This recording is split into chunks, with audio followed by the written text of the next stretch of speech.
Hello again, everybody. It is I, the Bowmanganie, and I've picked up this little game called No Man's Sky. And this is the beginning of it.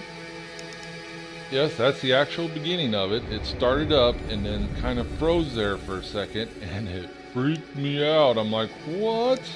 Already? But it continued on. Everything's fine. Calm down. There's only a bazillion gazillion stars looking at you that you can visit every single one of these systems, and there's planets and life and all kinds of stuff to explore. The game's huge, but I call it a little game because it only took up 5.04 gigs on my hard drive. That's amazing. In this modern day and age, it only took 5 gigs? That's crazy. Just for comparison, my Amazon video app takes 2.7 gigs. That's just to play videos. Now, we speeded up through that initialization thing because I sat there and looked at the screen for a good minute or two before I realized, oh, I gotta hit the square button. Well, come on, Atlas, bring me back to life, or whatever you're doing.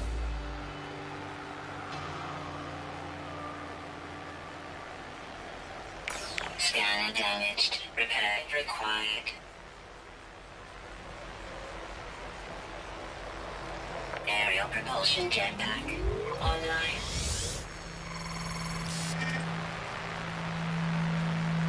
Multi-tool and mining laser attachment operational. User initialization sequence complete.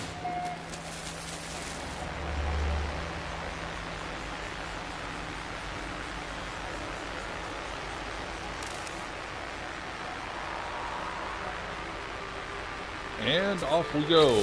Whoa, hold on here. First things first. Let's get things set up the correct way.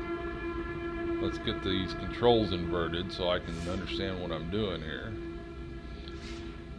And here's my first learning experience. You got to hold down the button to accept the things, not just press the button. Now we can do something. All right. Yay! Off we go into our big adventure into space with our broken ass spaceship here.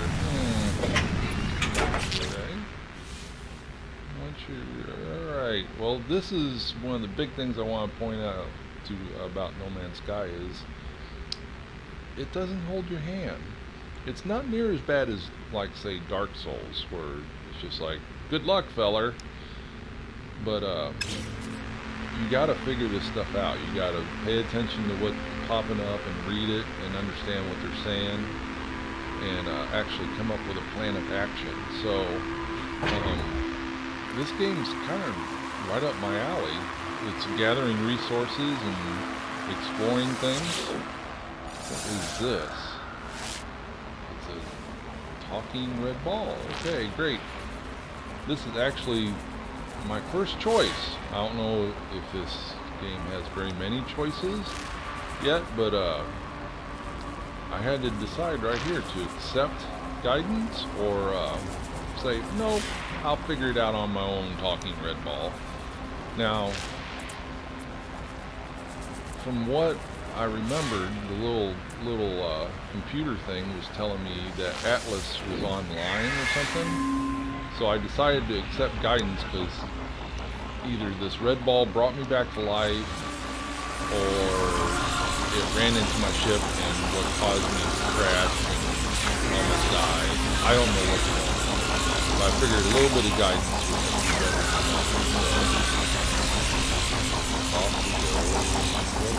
What is that noise? What? Oh. What are you? You're just cruising around. I don't know. Check out the rest of the campsite, crash site, scattered stuff about. Okay. Let's see here.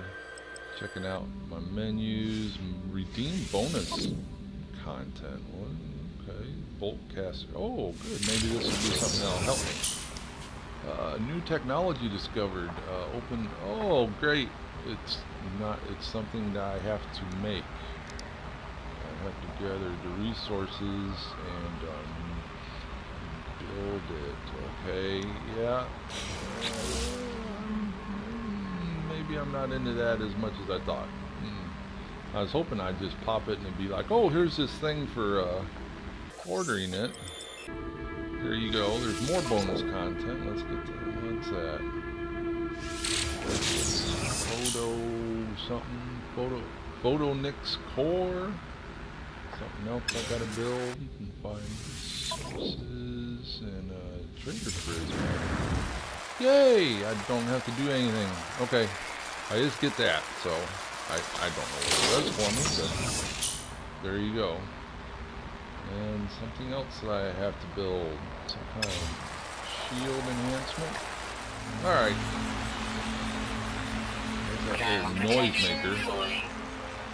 So, this thermal protection thing, this planet is cold. You can see over on the left bottom there, it's minus 23 degrees Celsius.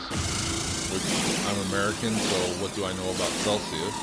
But, other than real Celsius is freezing, so 32 degrees, so it's cold. So my suit's protecting that, but it eventually starts using up resources. So that's what that blue line is. That's the protection against the cold there, and the line underneath it is my life support, so I guess good things like that. So I'm out gathering resources, and this is what you get to do a lot in the game. And get some iridium here. It's in a nice big donut, big old metal donut on the planet.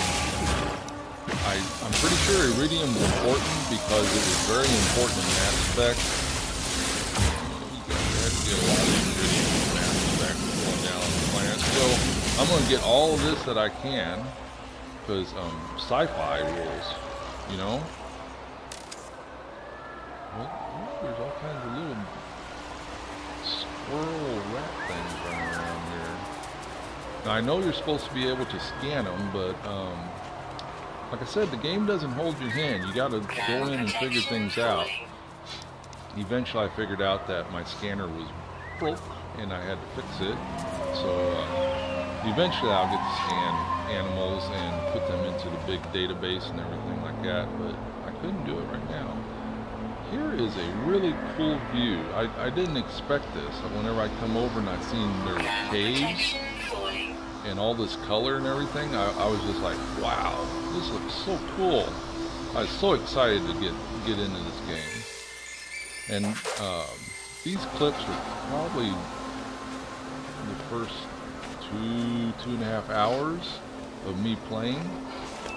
So what I wanted to show you guys here is your ship's always located on your radar. At least I haven't run into a time when it's not on your radar, which would be horrifying. If you go to a planet and it interferes with the ship signal somehow and then you lose it on your radar, that would be absolutely terrifying.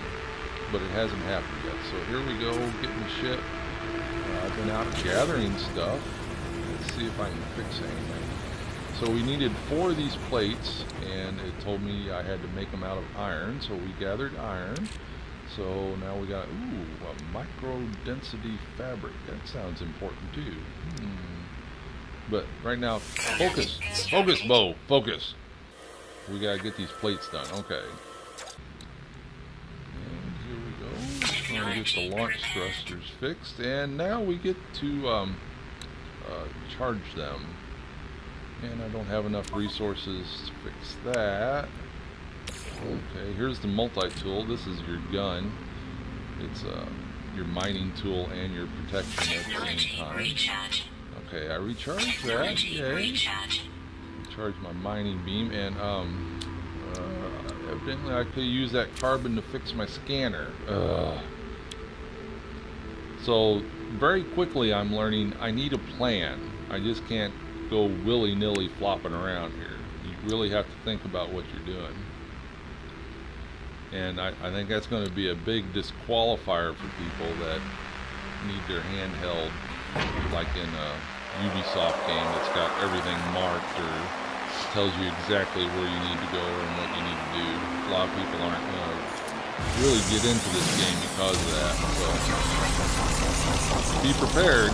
You're thinking about buying it and you're somebody that can't take time and figure things out and need something to lead you, which I understand.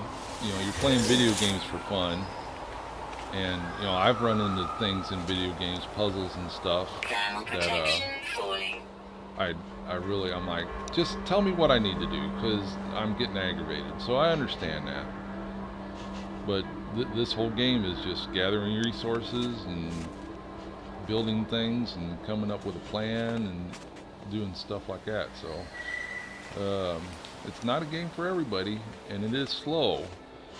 So one of the things I thought was cool is you can get resources from plants instead of just shooting them with a gun. To get them, you actually like pick stuff off of them. I don't know how you get platinum out of a plant or zinc, but you do, and it works. So like I said, this was clips from like my first 2.5 hours, and watching somebody run around gathering resources is about like watching a fishing show where they just don't show you when they catch the fish. You understand what I'm saying? So we're zipping through here and getting back to the ship, and let's see what I can do. Hopefully, nope. Needed iridium. Gotta make more of those iron sheets. Oh, am I ever gonna get off this planet? The answer is yes. See you later, folks.